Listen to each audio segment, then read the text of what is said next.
I 10 acquisti più costosi del Napoli. Al 10° posto Lindstrom, acquistato dall'Eintracht Francoforte per 25 milioni. Gradino più in alto per Simone Verdi, acquistato dal Bologna durante la stagione 18-19 per 25,5 milioni. 8° posto per Alex Meret, acquistato dall'Udinese per 26 milioni.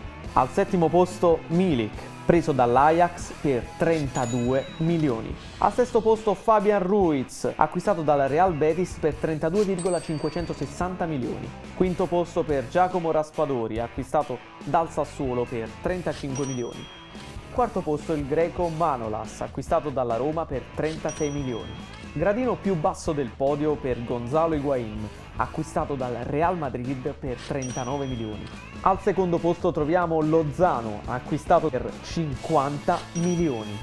E infine il giocatore più costoso della storia del Napoli, Victor Osimhen, acquistato dal Lille per 76,356 milioni. Una cifra molto più grande rispetto al 2° posto. Questi erano i 10 acquisti più costosi della storia del Napoli. Per altri contenuti iscriviti.